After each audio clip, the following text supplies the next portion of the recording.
there are 4 types of shoes that I keep seeing over and over and over again. Flip-flops, black loafers, runners, and Vans. Each of these styles help to paint a picture about the current state of 2026 fashion trends. Today we're gonna get into why these shoes are trending and which version I would buy if I wanted to be on trend. For those of you who don't know me, my name is Drew. What I do is nice to meet you. Let's talk summer shoe trends.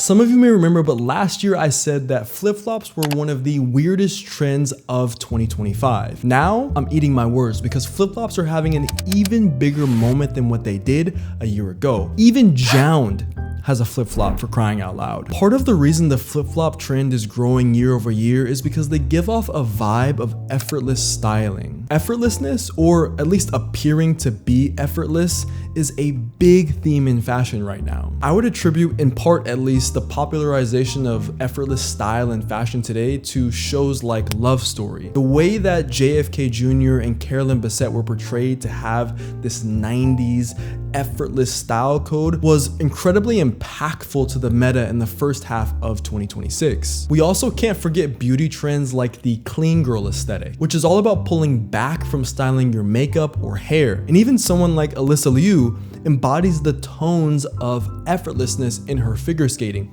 as well as her mindset towards competition. Another reason flip-flops are trending again, but in a bigger way this summer, is because of novelty. Now, I know my Brazilians and my Indians are probably like, what do you mean by novelty? But in the US and in Europe, excluding like Italy, Spain, Portugal, and Miami, wearing flip-flops is a new style choice for a new generation of fashion enthusiasts, especially men. The biggest styling trend with flip-flops has been styling them with either jeans or long shorts. The references to 90s and 2000s Hollywood celebrity culture here is big. Juxtaposing something as beachy as a flip-flop in major cities like London or New York with dark denim or more streetwear aligned shorts are the most visually captivating examples of the trend. And the fact that flip-flops are being worn in places where you don't really have major beaches or beach culture is what makes the style so unique. In women's wear, flip-flop styling is more experimental. Platform flip-flops, kitten heel flip-flops, and studded versions are more common. Even leather flip-flops like the Isabel Marant Havaianas are pushing the creative envelope for the genre in a brand new way. And to me, it's incredibly exciting to see how we're remixing flip-flops in the 2020s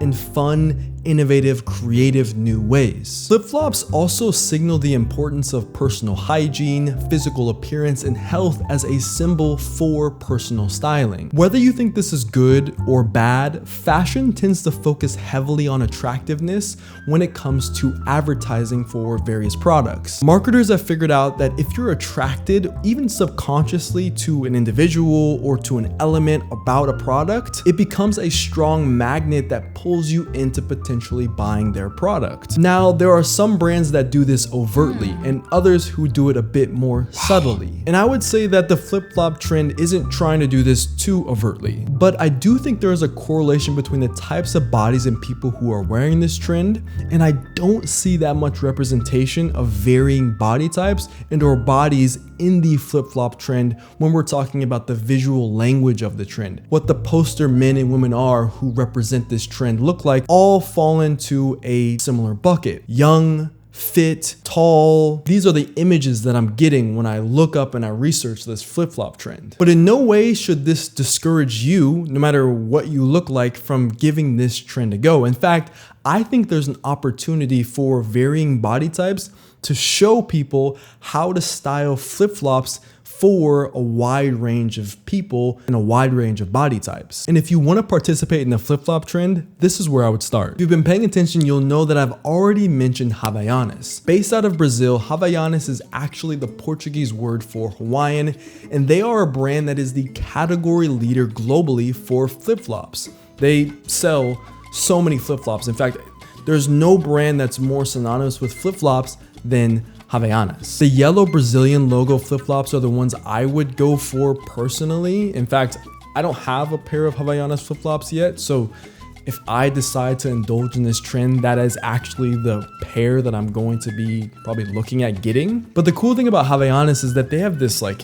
extensive back catalog of so many different colors and variations of flip-flops that you can spend hours sourcing a pair of flip-flops that fit your taste exactly if you want to. Maybe you know, maybe you don't know, but Crocs is currently going viral for their latest Miami jelly flip-flops. I think the reason why people are so excited about these is, for one, at least visually, like when I see them, they look incredibly comfortable. Two, they have this really unique customization element, which is really, really big in 2026 trends. The DIY element are these charms or gibbets. You know how Crocs has gibbets on their other clogs and things like that? They brought that same philosophy to their flip-flops, and I think people are just really into being able to DIY or personalize or customize their Crocs Miami flip-flops. And if you want something a bit more niche or off the beaten path, Vibram made a collection of flip-flops, and I just find these to be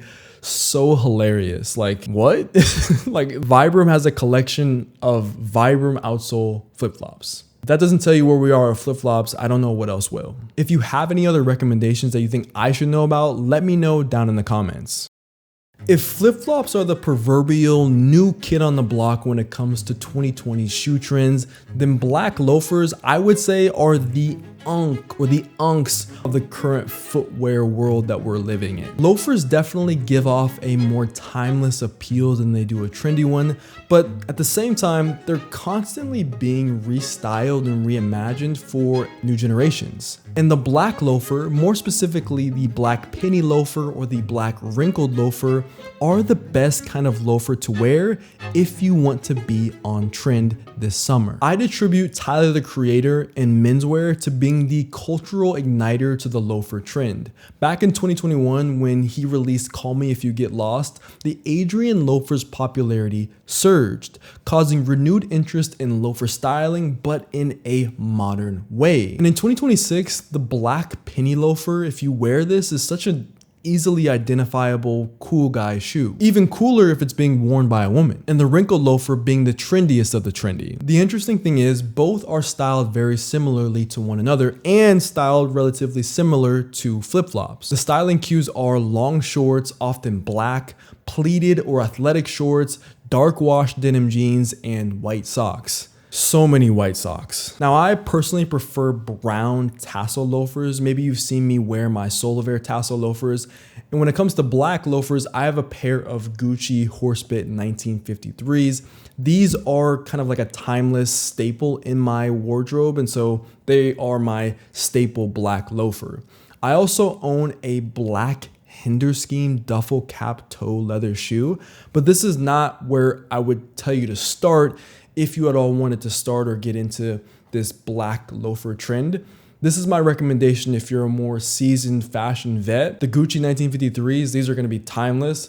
The Hinderschemes, these are a little bit more avant-garde. They're Japanese. They have a little bit more feng shui to them. If that's your vibe, I wanted to at least give you what I wear as someone who's been into fashion for some time. If you're starting from square one or you wanna participate in the trend without having to spend a lot of money, I would start with GH Bass and the Ouijan. This is a recommendation for both menswear and women's wear. And the cool thing about loafers, and the even cooler thing about GH Bass, is that you don't have to buy new in order to get a high quality pair of GH Bass loafers. You can buy secondhand, which also means the break-in period for these loafers will be easier. Visually, GH Bass Ouijans just look the best. For wrinkled loafers, these aren't as secondhand shoppable, but Aloha's carries a version that I like called the Avon, and Steve Madden has a version called the Quincy. Now, if I miss any loafer recommendations that you think would be worth telling me about or the audience about, let me know down in the comments. I'm a big GH Bass guy and I like GH Bass. Visually, it fits my foot structure really well. I have a narrow, flat foot. If you have a wider foot, maybe there's other loafers out there that people should know about. Let me know down in the comments. We all know how popular running is, or at least how it seems to be on social media, but the reality is the running shoe is going through a cultural renaissance. We are living in the most creatively exciting period ever when it comes to running shoes. The reason why this has happened is threefold. First, off the heels of the pandemic, wellness, community, and personal development were all very top of mind for Gen Z. And run clubs became one of the new ways to nourish each of these desires. Brands like Hoka and Saucony capitalize on the insurgence of new runners, collaborating with niche brands and building authority with a new customer base. Second, big soles became all the rage. The 2020s running shoe is defined by a big foam midsole, lightweight uppers, and almost zero to no break-in time for these shoes, transforming running into an athlete endeavor or a hobbyist endeavor to something that anyone can easily buy at the store one day and wear the same day out of the store to walk or to run. And speaking of walking, 3 is the hot girl walkification of the internet and culture as a whole. The hot girl walk trend created and continues to create an insane amount of demand for comfy but chic running shoes, walking shoes, pushing running shoe brands to innovate and attract new prospective buyers to their companies, to their products. Let's have an honest conversation for a second, okay? Before the pandemic, how many of you would have gone outside and gone on a run in a run club or by yourself before the pandemic? I was a Division I athlete. Like, I played Division I basketball. I never just went out and ran without like having a purpose, like doing drills or something like that. Or like I never like ran like with running shoes. But now in my 20s, I live in New York City. Every week I participate or I'm a part of a run club where I run with other journalists and content creators, and we call it Media Miles. I do this every week now. I'm living proof that run culture and running shoes and this like culture of being outside and wellness and personal well-being is what's happening in culture today for not only people who are in their 20s, but people all ages. And the styling for these runners leans heavily into activewear. Leggings, tank tops, running vests, cool sunglasses help take the running look from good to trendy. If I were to start from scratch or I just wanted to buy the coolest running shoes that money could buy, this is where I would start. The Adidas Evo SL is a great shoe. That's one I would definitely start with. The shoe that I run in, 95% of the time are Nike's Vomero Plus. These are great.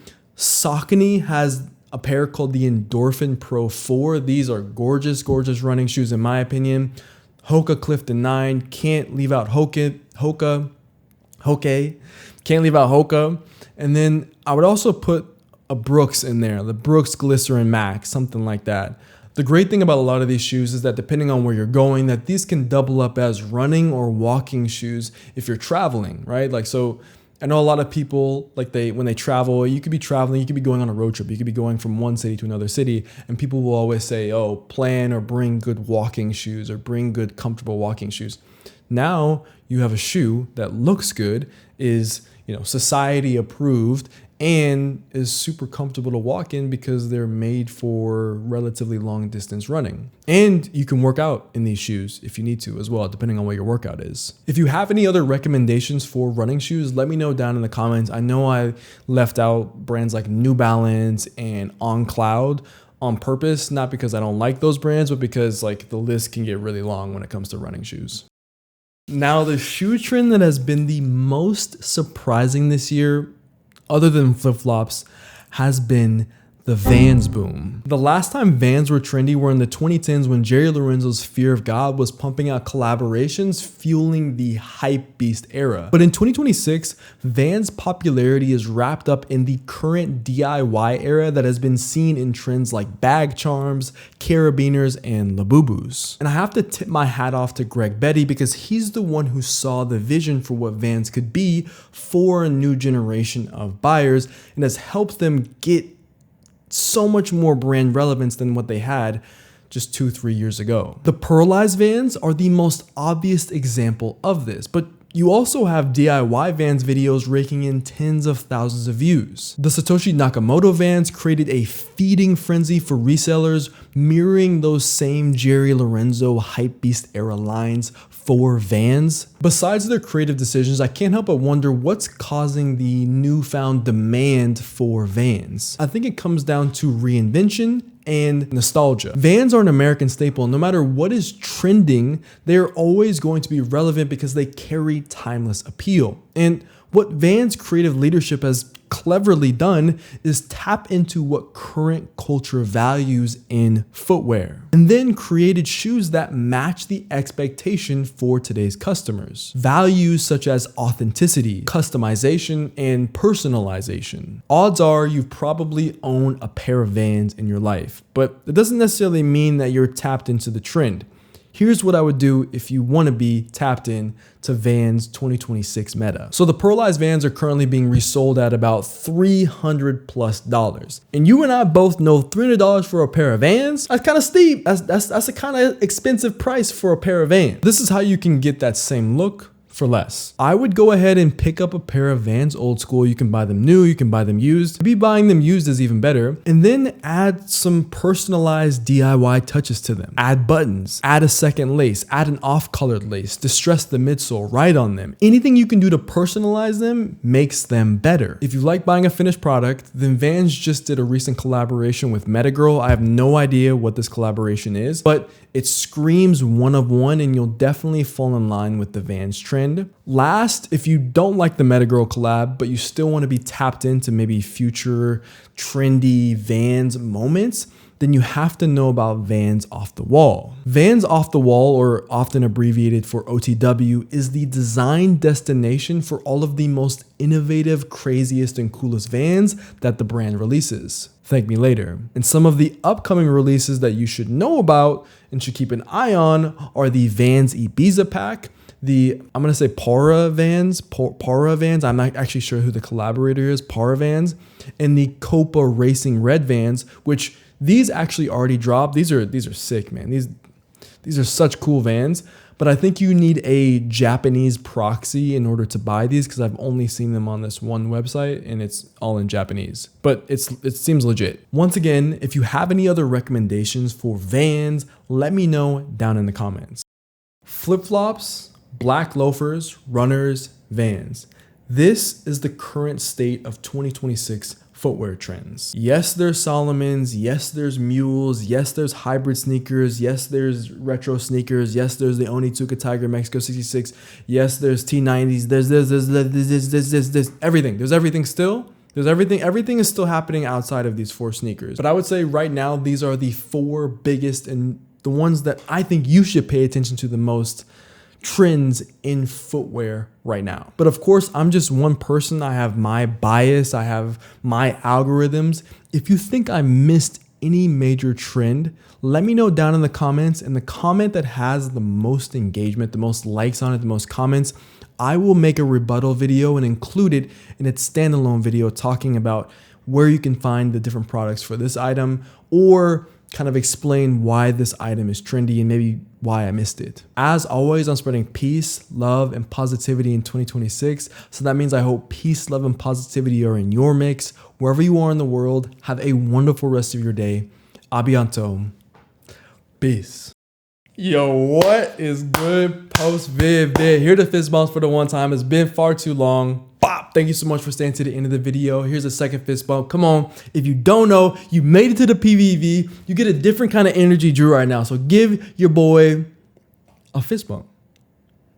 Thank you so much for staying to the end. It means the most to me. PVV, I'm going to be really honest with you here. I've been focusing more on Instagram and TikTok over the last 6 months. Over the first half of this year, we're already in June, which is crazy. But I think now that I've got at least Instagram to turn a little bit of a corner in terms of growth, in terms of where I want it to be, that's why there's been a lot of shorts as well. It's time for me to lock back in. And sometimes I don't like this term lock in, but it's time for me to focus again on YouTube, specifically long form. You know, there's a lot of video formats that I have in my head and ideas and structures and whole shows and things like that are in my head. But I know that a lot of you have been missing out on me just sitting in front of the camera and yapping and talking and having ideas in fashion and developing different theories on trends and structures and all these things. And that's what we're going to be doing at least for the next 6 months.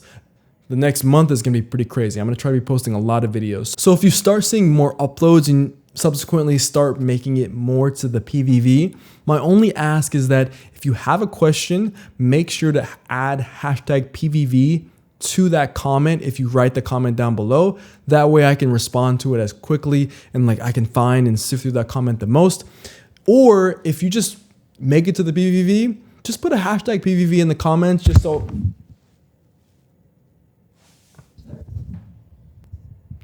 That's kind of awkward. Just so I know that the PVV is listening. Thank you guys so much for watching this video. Hopefully you enjoyed it. We'll see you in the next one. Peace.